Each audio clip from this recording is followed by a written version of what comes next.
Hey boys, welcome back to some more Nrl Supercoach 2025 preseason discussion here.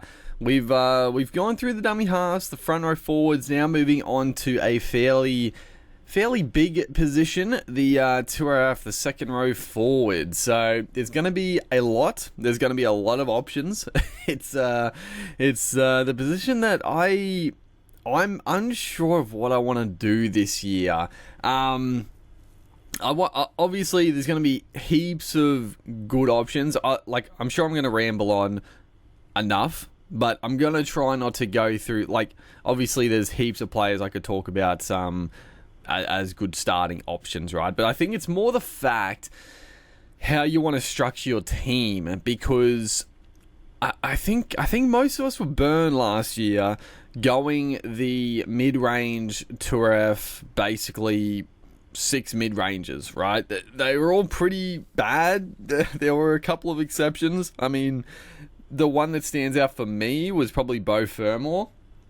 And that was a bit of, not luck, but I mean, if there was less things that were wrong with my team early on, I mean, Fermor definitely could have been on the chopping block because he didn't start well at all. But yeah, I was able to hold him and he became a genuine gun in the back row.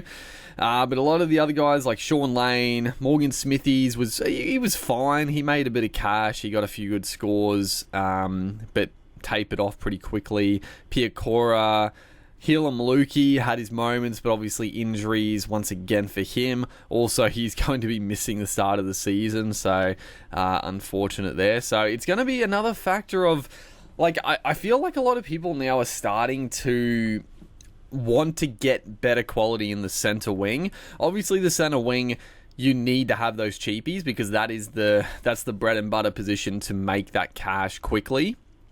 Having cheapies in your front row or even dummy half, they're not going to make that. They're not typically going to make a bunch of cash quickly. Your centre wing, though, they just have to go on a 3-week try-scoring spree and, they can make 100k to a couple 100k and you try to get them off to an upgrade pretty quickly. So you want to have the cheapies, but I think a lot of people now are starting to have the mindset of starting a little bit stronger in the centre wing. But I feel like people are sort of foregoing the second row a little bit, because I've seen some teams with, again, people are going for the mid-range priced players. But we'll go through the options. We'll pick out some of the better, top guns to potentially start with, maybe one or two, probably only one. Again, the money is going to be difficult to spread this year, but we'll see how we go. The other thing for me personally, I talked about this in the front row forward. There's so many dual position front row forward Tour Fs. I've done it before where I have picked a couple of decent dual positions, or over the season I've got a couple of dual position players in, but all of a sudden I'll have both of them or all of them in my either front row or my second row forward, and you can't swing them around. So I'm gonna make sure, just a little tactical thing that I feel like I've screwed up a couple of times, just making sure I've got a good mix in my Tour F and front row forward, and there's heaps of them, so that could solve a lot of the mid-range price, because there's a couple of guys, we did talk about them in the front row forwards, but I mean, Corey Horsburgh, Aaron Clark, Nafahu White, all those guys, if they actually have the role that we think they might, then yeah, I've got no issue with having a couple of those cheap to mid-range guys in the Tour F, being able to switch them up and down when needed, and saving some cash as well. So it depends on the role, but let's go through some of the options. So Angus Crichton starting out as the most expensive player. My initial team, I did have Crichton in there just as a bit of a placeholder, just seeing how the team would look. I still think Crichton. Yeah, I because Dave Fafita, it looks like Fafita is racing. I can't remember the injury, but he is racing the clock to sort of be ready for the opening round. He's obviously got a bye in round 1, but I think he is under a bit of an injury cloud. So I personally still think Crichton is probably going to be the top, probably top average for the Tour Fs, but starting at 760k, it's just a little bit too much, and I think there's definitely some better value elsewhere to start the season. And also the Roosters looking a little bit, I mean, they're looking weaker on paper than last year for sure. Missing Sam Walker for a good chunk to start the year as well. So see how that impacts Crichton. It might not, like, honestly, like, having just, I don't know, would he be on Sand and Smith's side? I'm not sure how they'll line up, but either or, they could just give him nice early footy. You know, Sam Walker is a guy that likes to not overplay his hand, but he does like to, you know, play a bit of ad lib. So you just get a halfback or 5'8", just gives Crichton the footy early. It could be good for work rate, but yeah, a little bit too expensive. Fafita obviously not going there with the early buy and the injury concern.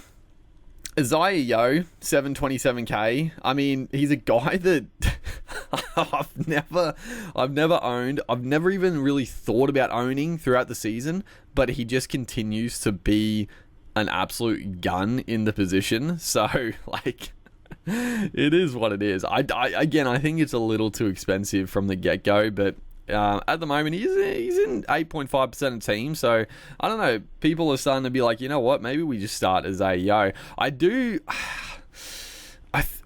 would like to start, like, the way I've sort of been looking at it, I would like to start with at least like one top line Tour F, and then see where the pieces lie for pricing, to see if we can squeeze in another one or going more mid-range. But I like to have one top line.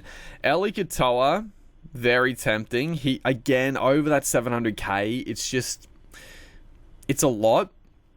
It's a lot, but I really like Eli Katoa to start the year as well. I do think the Storm are going to start hot. I do think they're going to be pretty strong to start the season. Hudson Young, Brendan Nickera, I'm not that keen on. Nickera was obviously huge in the back half of the season, but he was awful. Like, how bad he was. I don't know what happened. I don't remember what happened. I honestly don't remember what happened, but he just turned it around. He did miss a bunch of games here. What happened in round 2? He played 70 minutes. He scored 25 points. He must have got a sin bin. He must have got suspended. I don't remember that at all, but I know people started with him at 700k last year, and he was rough. But yeah, 60, 41. He had one good score here. Two on the trot. 57, 42, 54, 52, 44, 62. And then about here is where quite a few people jumped on. I think I was a little bit later, probably around 17, but 120, 79, 92, 96, a couple of 40s, but, you know, he's a back rower. Then 96, 74, 98, 51, 137 to round out. So he went on an absolute tear, but I don't know. The start of the season was not good. It's got me a little gun shy, and again, I think there's better potential. Hamoli is the one guy that I am very keen on. I think he's pretty good value. He's in 18% of teams, which is a little bit. I was hoping he'd be more of a pod, honestly. But I mean, I know Manly have a good draw to start. They play, I think 5 of their first 7 at home, which is obviously very good. They score a lot of points. Hamoli is just a guy that I still feel like there's so much more to give for Supercoach. I feel like last year, I'm pretty sure he started the year really strong. I'm pretty sure of that.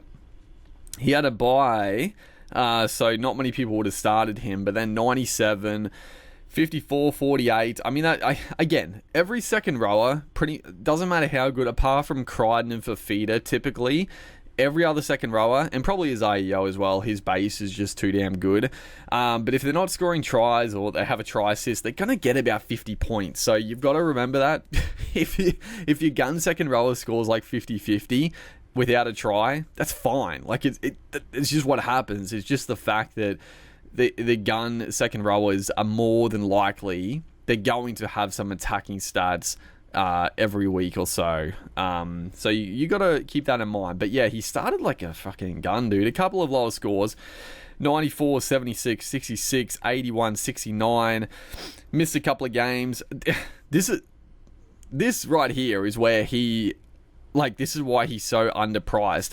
He would have got a sin bin here, missed a couple of games. Then Origin, I think, how many games? I think he played the first game.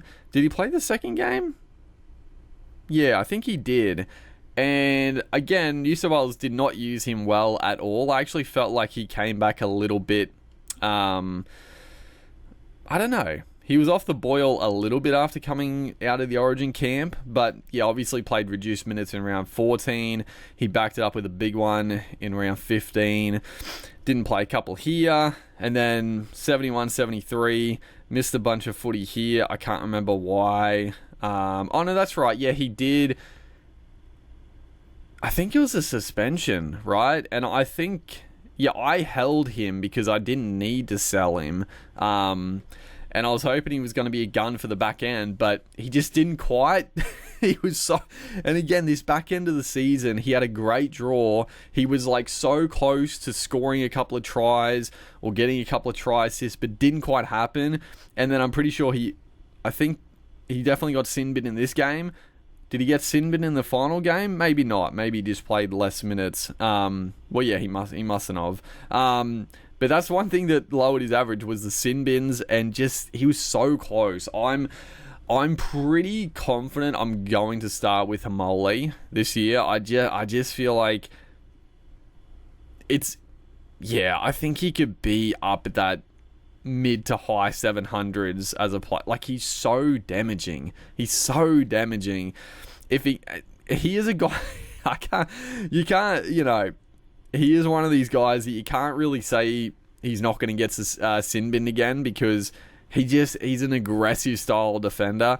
All it takes is the runner to slip a little bit or fall in the contact, and bang, shoulder to the head, he's going to be gone for 10 minutes and potentially a couple of weeks. But that's the risk you take. It's probably going to happen, but man, if you can just minimize that, then I think that 660 is great value, and I really like the idea of starting with Hamoli. Out of the top line, he's the one guy in preseason, or like before preseason, I was like, I'm really keen to start with Ola Kawatu. I wanted to start with one of these big names, and I think Hamoli's the one that I am most maybe confident, but also just I just think he's in for a big start to the year. Going down here, we talked about Mitch Barnett. I still think I'd probably more pick him up in the front row forward, but again, he's got the duel. There's so many duels, you could swing him up and down. I do like the idea of him, honestly. I'm still very unsure what I'm going to do with the front row forward. I might have to just spend less money because I want to spend it elsewhere.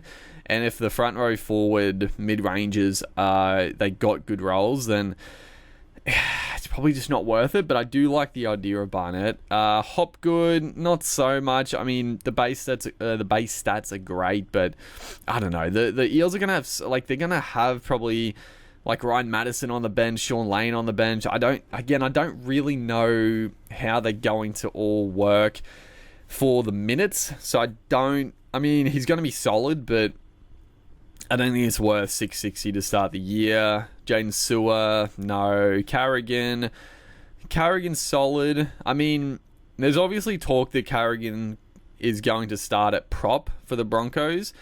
Whether or not, I'm not sure how Supercoach works. Like, if Carrigan is playing front row in the trials, I don't know if Supercoach updates the dual positions before round 1. I'm not sure. If someone knows, let me know in the comment section. So Carrigan may get dual front row forward tour F, but again, he's solid as all heck, but I think there's such good value in the front row. I probably wouldn't go Paddy Carrigan anyway in the front row forward. If you're going to spend that much money, I think you'd just get Payne Haas for like 20k more. Just, in my opinion. Nanai, don't love. Kalamatangi, don't like either. He's probably going to go back to the edge, I would expect. Obviously, Cameron Murray's going to go back to lock, and Kalamatangi you would expect to play on the edge, which he's done in the past and he's done a good job, but at lock he was a weapon. The base stats and the work rate was insane, but on the edge he needs tries. He can get tries, but don't love it. Plath, not so much. Dylan Lucas, we'll talk more about Dylan Lucas in the centre wing. Cameron Murray coming in at 6'10". I mean, again, I probably spending over 600k. Like I said, I think I just prefer Olakau'atu for the upside. I mean, don't get me wrong, Cameron Murray's had some big scores and he does have some attack in him. But yeah, last year, what did he? He missed a bunch of footy last year, but games where he played big minutes. I mean, to start the year, he played big minutes: 72 minutes, 58.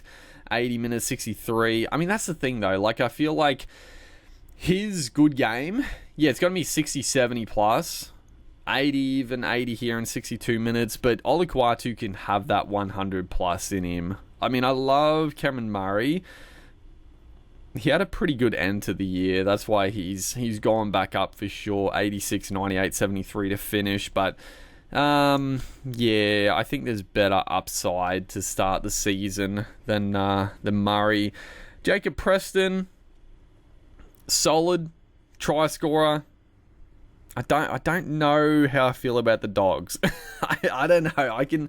I can see a little regression in the Dogs from last year, maybe. Honestly, I don't know. That this season doing like a ladder prediction would be an absolute nightmare, because like I feel like any team on their day can like beat any other team. Like I don't know. I don't even like. I have no idea who I've got tipped to. Probably the Dragons. I've got tipped to win the spoon, but I mean the Dragons have signed like fucking Gutho, Holmes, Damien Cook. Like they've signed some quality. I don't know how they're going to perform, but like it's a tricky season to really know who's going to go well. It could be like 1 win, 1 loss for a lot of teams. So yeah, going down, Isaiah Papali'i. So another big talking point, Papali'i. As you can see, I do have him in the team at the moment. I'm not that confident about Papali'i. I mean, he's still averaged okay. He's in 27% of teams at the moment, which I guess is fair enough. Like he averaged decent at a pretty terrible Tigers. He had a pretty terrible year, all things considered, but he still averaged mid 50s. Now he's going to the reigning 3-time premiers. I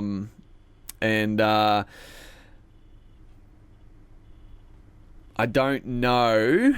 I don't know the biggest thing with Papali'i is that I don't know the minutes. Obviously, Liam Martin's going to be the right edge, and then it could either be Scotty Sorensen gets to the left edge if he's fit, and they use Isaiah Papali'i through the middle, or Isaiah Papali'i goes to the edge and they use Scott Sorensen through the middle. But you're probably they're likely to have probably Luke Garner on the bench as well, who also played pretty well when he had his chances in the back row. So like even if Papali'i starts, there's every chance he doesn't play the full 80 minutes, which I just don't.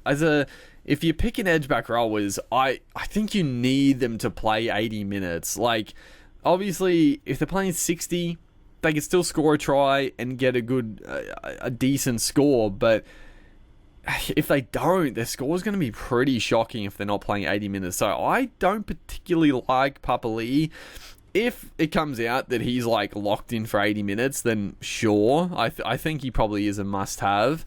On the edge there at Penrith. Although, again, he's going to be on the left side outside of who the heck knows?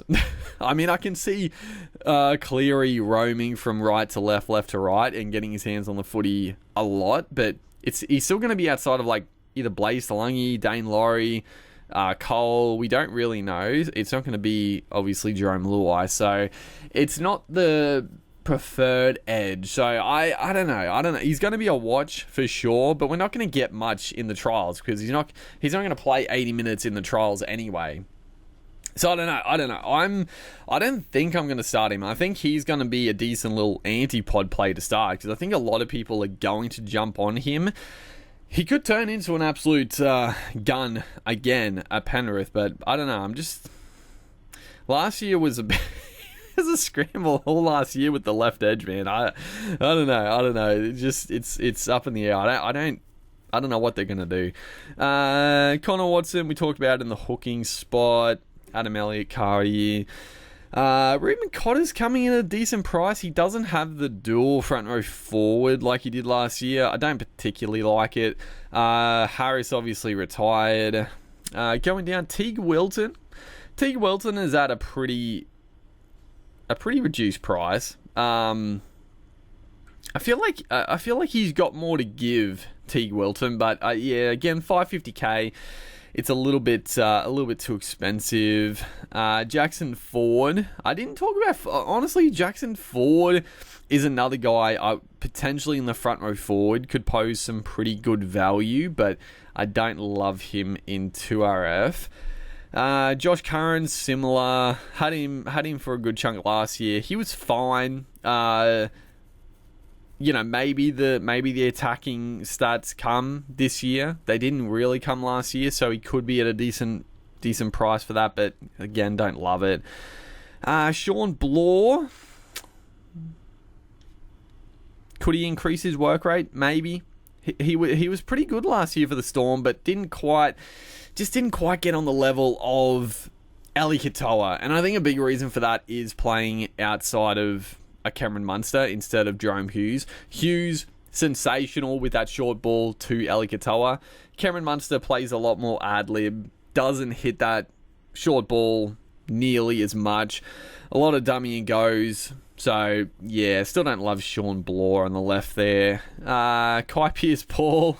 I don't think you'd start with him, but the fact that surely he's got some attacking upside to him. Like I don't know. I wouldn't start with him, but I could see him going on a bit of a try scoring run this year and becoming a decent option, but definitely not to start. Kick out, as good as he is, he's just not really Supercoach relevant, is he?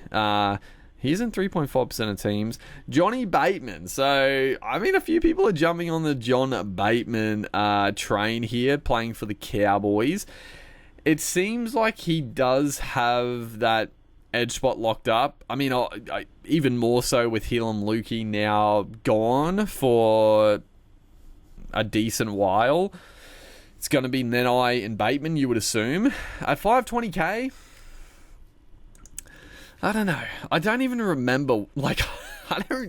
He wasn't good for the Tigers, but I don't even really remember, what he did. He played 80 minutes for, a lot. He missed a lot of games as well. 50, 52, 60, only 39 minutes there. He went on a bit of a run here. He got 87, 65, 70. Only 40 minutes, then missed a bunch of footy. 44, 55, 57, 60. Missed a bunch of footy. So I don't know, man. I don't really like it. Johnny Bateman. I don't know. He's got good base. He does, I don't really like the way he plays, but it is good for Supercoach. Just that, crabbing crossfield, getting a few tackle busts. I don't think it really helps out the team overly, but it's good for Supercoach at times. But I don't know. I don't know. I have no idea how he's gonna perform in Cowboys kits. I don't know. I'm interested to see how they actually line up in the trials, but not too hot on Bateman. Semi Fainu, I think. he could go to another level. Sam Malafanu, he is a talent for sure. I don't know. Is he gonna make that jump up now to like gun status Tour F? I don't think so. I mean, he's got a little bit of like a Hamoli about him. He's obviously got the build. He's obviously nowhere near as damaging as Hamoli, but he's got that build about him. He doesn't have the biggest work rate, but he is dangerous. Jerome Luai coming to the club. He's not Luai's not. He's not the best at hitting his back rowers. He does love to cut off that left hand, his left boot. So I would imagine, yeah, Luai has to play on the left hand side just because of the way he plays, and I think that is Fanu's spot. So I don't know. I mean, Luai can he can hit a nice pass, but he does love cutting back. He can be very frustrating to watch his back rowers outside of him and his centre partner, so I don't love it to start. Zach Hosking, I mean, we'll get to the other guy shortly, but Hosking, I mean, it seems like he's not going to get that edge spot. Obviously, Elliot Whitehead is gone, and there's a young Englishman, like I said, we'll see shortly, who is, I think he's tipped to get the spot, which would make him probably an automatic pick. Hosking, I mean, if Hosking got the role, I don't know. Again, it's like he could get the start, but then you could have this young guy on the bench who could take away minutes. But I mean, he's a gun when he gets the minutes. I don't see it happening. I mean, Hosking's one of these guys. I'm just baffled at how, like, I'm still annoyed the Bronx let him go because we actually needed back rowers. He was great. Then he went to the Raiders, and every time he's got literally every time he's got a chance to play, he's been genuinely one of the best on ground, but somehow he just cannot find a spot. Surely there's teams out there that could offer Hosking like a permanent starting spot. I don't get it, dude. I don't know. I don't know what is happening. I feel like he's way too good not to be a permanent starter in a team, but yeah, I don't know. We'll see how that plays out, but could be an option. We'll see. Going down. I mean, Ryan Madison, Sean Lane. I think they're probably past it. I don't really see Maddo starting again. With Hopgood at the club now, he's got the spot. Madison's going to come off the bench.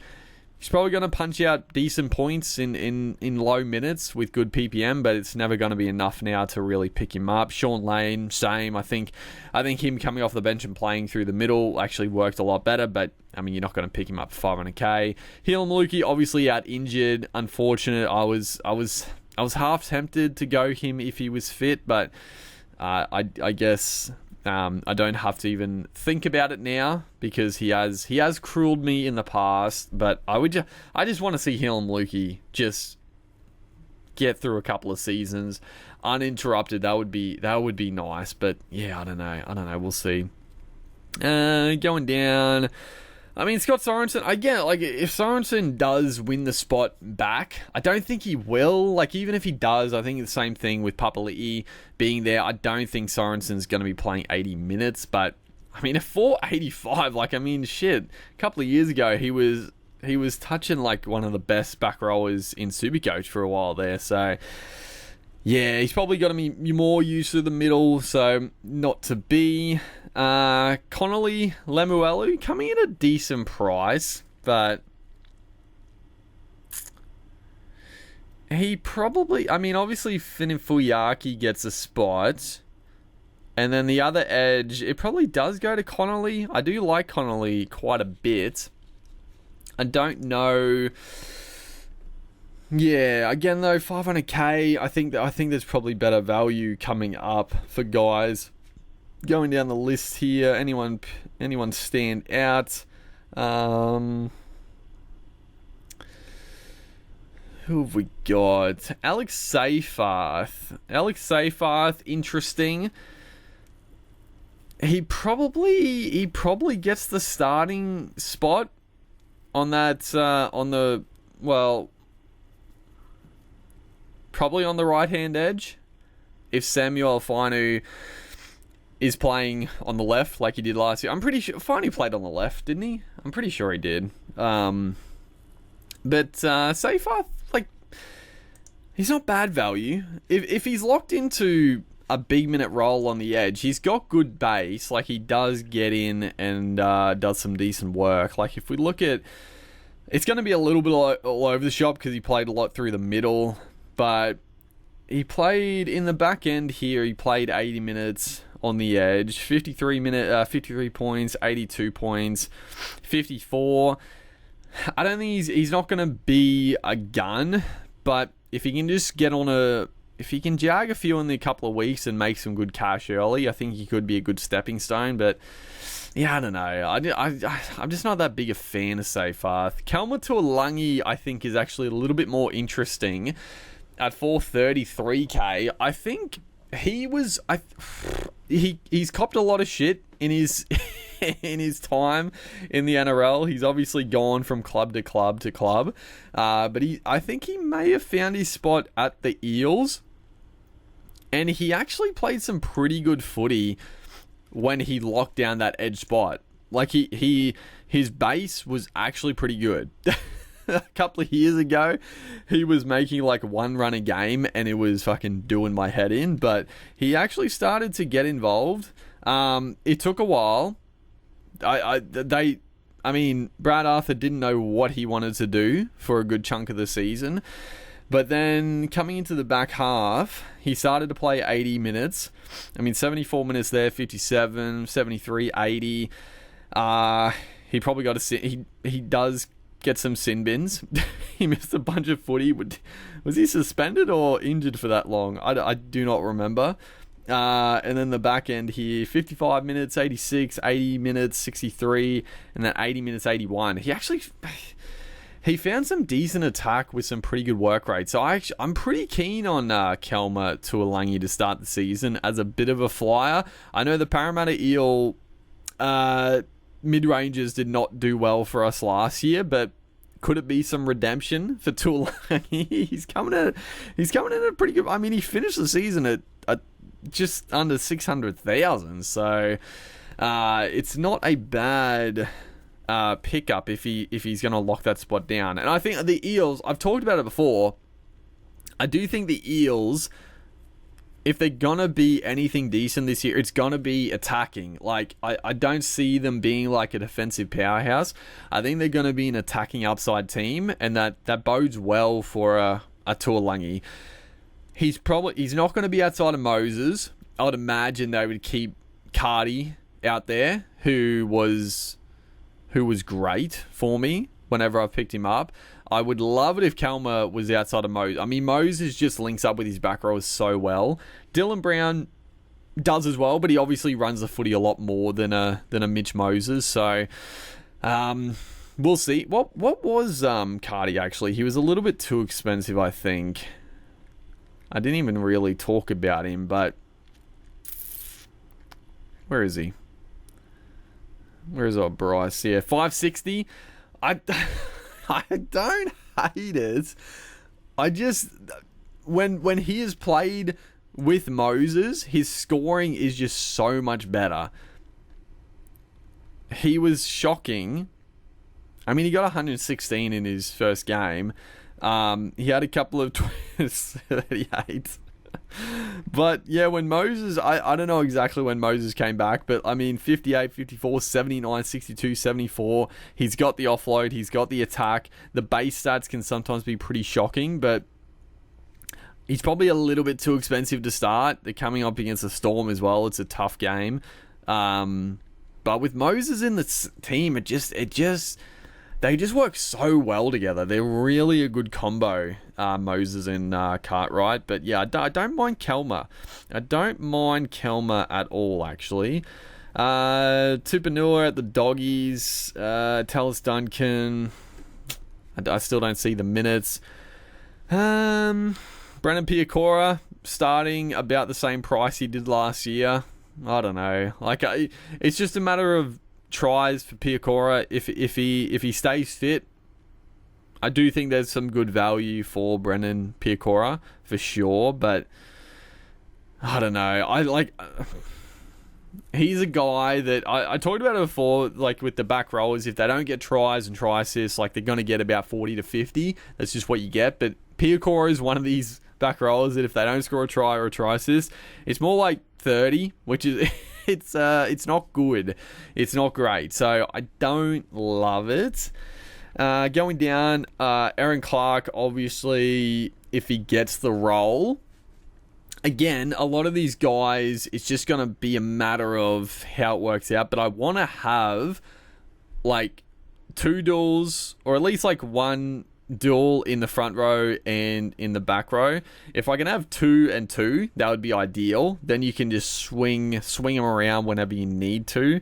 Buys are sort of, like, ineffective that way. That's why Tino was tempting.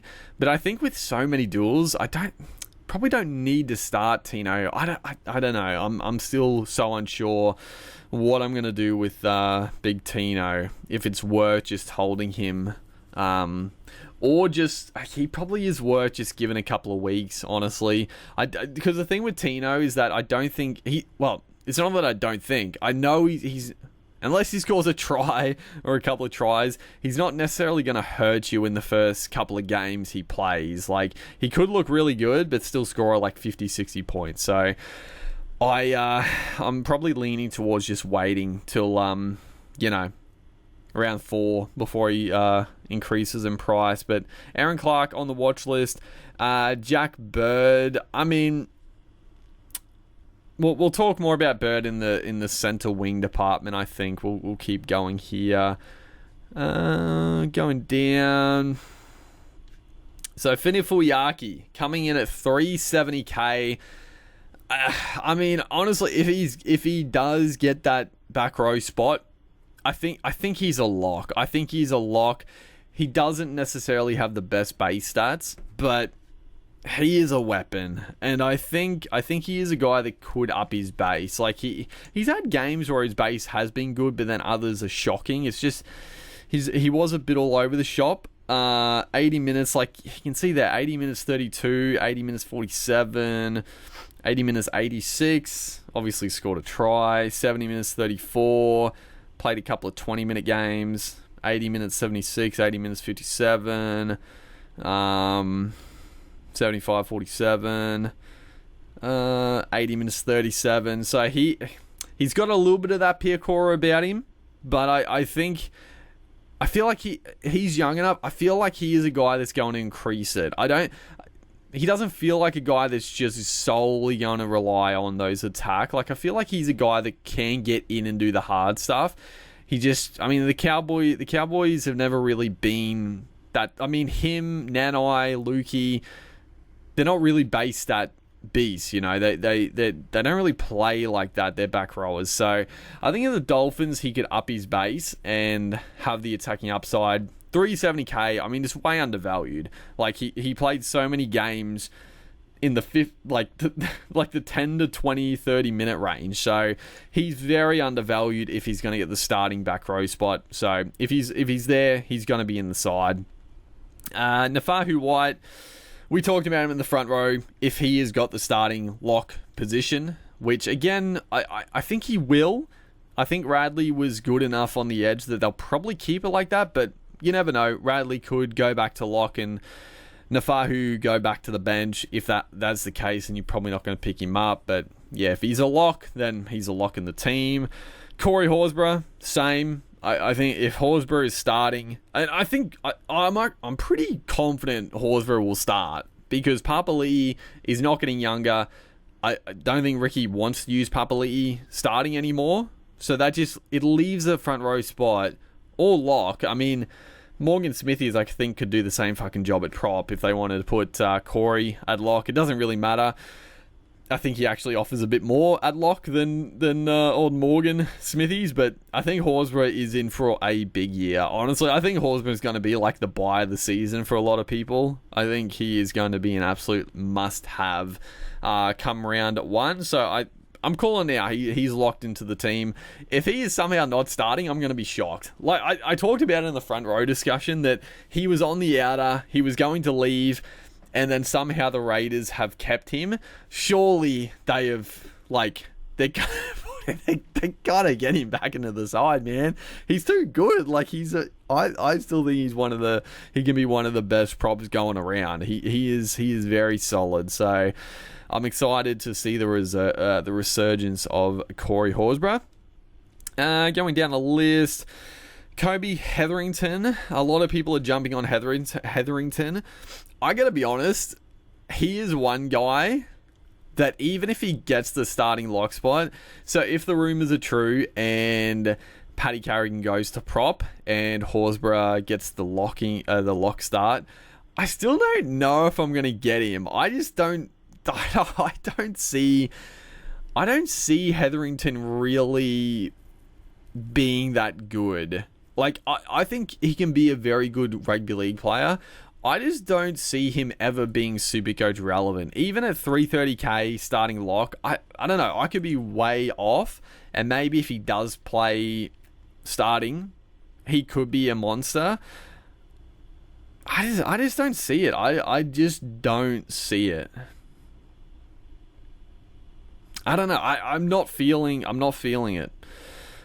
It's so hard to judge, like, 44 minutes, 44 points, that's good. Like, 1 ppm, if he's playing good minutes, then yeah, sure. But, like, 51 minutes gets 40 points. 58 minutes, 52 points. Okay, that's good. 61 minutes, 42 points. 80 minutes, 46. When the hell did he play 80 minutes? I don't remember that game. 67 minutes, 53. I don't know. He could be good value. I just don't see... I don't know. If none of the other mid-range / cheap options pan out, then maybe Hetherington is okay. I just think there's way more value in a lot of other players. I don't think he's going to make that much money. I don't know. We'll see. We'll see. I might change my tune on Kobe, but I'm not feeling it like a lot of other people are, even if he gets the starting lock roll. So Matty Nicholson is the young English back rower who I was mentioning before. I don't even know if it's a shootout. I don't know. Maybe he has just got the starting role. Obviously, if he starts in the back row, I mean, it sort of fits perfectly. English international coming over, replacing Elliot Whitehead in the back row. It sort of works out perfectly. Ricky Stewart loves his English forwards. So I wouldn't be shocked. And I mean, obviously, if he's starting 336k, I think you've got to lock it in. I mean, I know I'm saying that, and I said I won't be going Kobe, but yeah, I don't know. If he's playing back row, you would expect big minutes.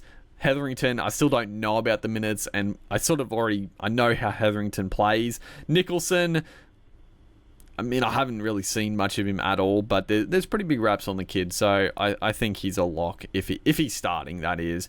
And I guess it's going to be out of him or brain fart. Who the hell was it? Hosking. Kai O'Donnell back to the Cowboys. Not really Supercoach relevant, but I'm very excited. Kai O'Donnell is back in the NRL. Didn't play footy with him. I was a little bit older, but I did watch quite a bit of footy of his coming through. Absolute beast of a kid. But yeah, it's good to see him back at the Cowboys. Kai O'Donnell. Who else have we got? Anyone else of note? I mean, Sia Wong, 300k. He was sort of tipped to be a bit of a mainstay last year, but just didn't get the role. I don't really see that changing. Unless Radley does go back to lock, then I guess there is a back row spot open, and maybe Sia Wong gets it. So I guess just keep an eye on Sia Wong. He could get a get a spot there. They've got a few options to play in that back row spot. We'll see what they end up doing. Anyone else of note? Oren Keeley, obviously, I don't think there's going to be minutes for Keeley, but it looks like a promising player coming through at the Dolphins. So Toby Couchman was up near like 500k and looked very good. Ryan Couchman, 265. Obviously, how many games did he play? I mean, I feel like both of them have been pretty solid. Yeah, he hasn't played many at all. I mean, he played a few at the back end. So, I don't know, maybe keep an eye on Ryan Couchman as a bit of a cheapy option. Probably isn't going to get them. I'm trying to think. The Dragons forward pack. They probably do have to start blooding these younger guys. I think Toby was very good. Ryan Couchman, could he see an uptick? He definitely could. So maybe he could be a little shooter to start the season as a cheapy option. But we'll see teamless. See if he gets a role there at all. Schuster, I don't know what's going on with Schuster. Is he missing footy? I don't know. I feel like I hear that he's injured every week. There's an article that he's picked up an injury. I don't know. I mean, at the end of the day, if he somehow gets a start in the Rabbitohs, I mean, you got to pick him, but I don't know if that's going to happen. I don't know. Just keep an eye on Schuster, I guess. 265k. Anyone else of note?